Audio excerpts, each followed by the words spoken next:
Hello everyone, just a quick update on Project Ruby's cylinder head not long after the last update. I have to be very quick. I'm supposed to be on a YouTube break, but this is quite interesting and I'll just give you some pointers and tips on how to diagnose the cylinder head.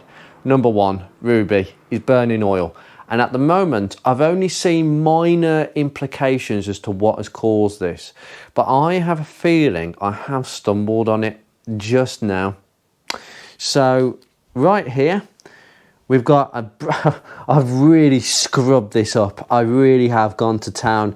The amount of coke I've managed to extract out of here, it looks really clean down the port. So I'm really pleased. It's just minor stuff and it's been cleaned and cleaned again.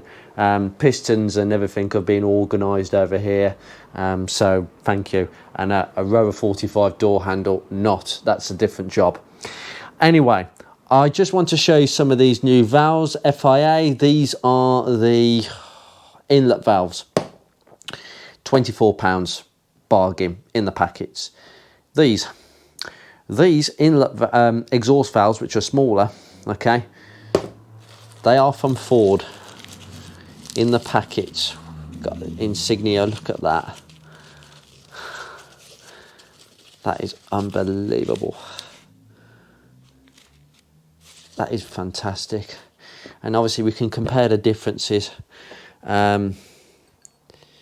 So we've got the old exhaust and the new one. Look at the difference between the two, and I do think we have got some oil leakages. I just don't believe that that's full on exhaust carbon. Okay, and this one, inlet. Much cleaner, much cleaner. Now, the best way of checking a few things. Firstly, guys, I tried to lap in a couple of them. This one went reasonably well until I noticed a dark area. And this, nah, still pitted. Looks far better though. I'll tell you something. There was no sealing going on in this cylinder head. Absolutely not. What I've done is I shut the blinds just now, the curtains, put this new valve in, not the old ones, just the new ones. Now I know the old ones I've thrown them in the bin. They were made to, I've got to get rid of that. A bit of a surface impediment there, but it's only mine on this side. But basically, I've put all these new valves in because these new valves are straight and true, okay? And well, apart from this one, uncut into their seats, or I've tried to anyway, but there's no point. These seats are completely gone. I thought I'd try that as an experiment. But basically you've got a flat edge, but you've also got a crooked one because this is pitted and eroded, right? Maybe minor to some people, but there's no chips missing. So they're salvageable. These seats can be recut as far as I'm concerned. So that'll be a discussion tomorrow with my machinist. Skim, seats need to be redone, and I'm afraid the bill is going to be far higher because I am not happy with these valve guides. Now, there's a minor bit of play. Now, so I've seen it where some people, to check valve guides, lift it all the way out here. Oh, look, tons of play. You don't do it like that. How? The valve never comes out that far. It comes out probably by about that much, right? I can feel some minor play in all these. There is a trick you can do, actually. And I'll just pop you here. Now, what you do, I'll just show you what I'm going to do in a second. You get your finger at the end where the valve comes through and you pull the valve. And you can hear a slight popping sound. If I just stick you there a second, put your finger at the end and pull the valve. No. Now that should make a decisive popping sound. Now, I have done this with the inlet ones as well, and they all make a reasonable pop sound. That means you're getting suction, okay? You're getting decent suction. So they're not knackered. These valve guides, they're made of soft, bronzy material. They're not knackered, but there is some movement, and because this engine burns oil, I am going to ask my machine shop what he thinks. Now, there is a stem to valve clearance. Now I can't check that because I don't have the right tool for doing that job, but I'm not really going to buy it just for the sake of doing it, because it's quite clear to me. I think they're going to have to be changed. I think they're going to have to be punched out and new ones are going to have to be inserted. It might explain why some of the stem seals look like the valve has chewed through them at an angle, because there's sideways movement, there's fore and aft movement. If I just check one of these over here, you can't, can you hear that?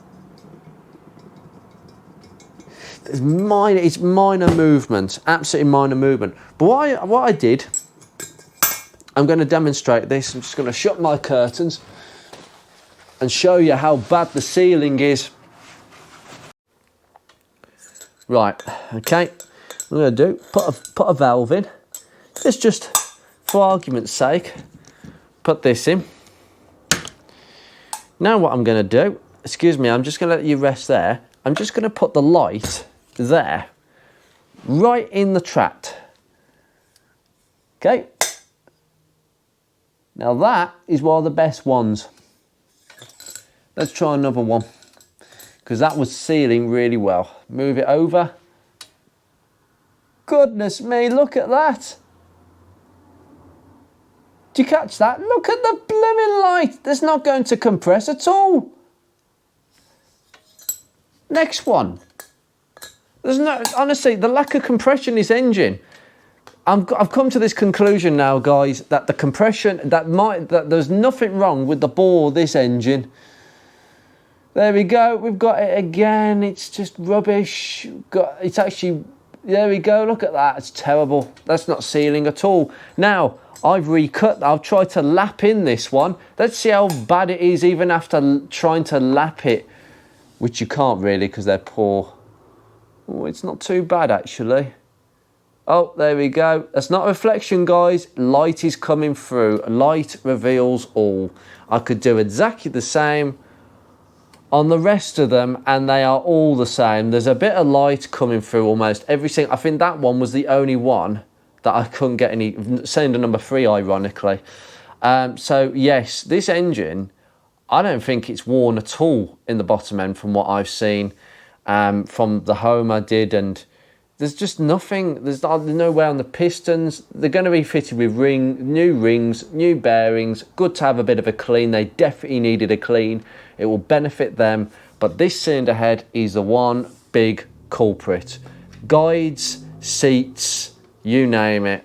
I'm going to have the lot done. And it is going to be an escalating job. But there's no point in not going over every stone. Because what if one of those guides was just a little bit too far gone and it's letting in the oil, and that is what's causing my oil problem, and I'll be sitting there with a rebuilt engine, start it up, blue smoke, and I'm going to be there thinking, why did I not change the guides?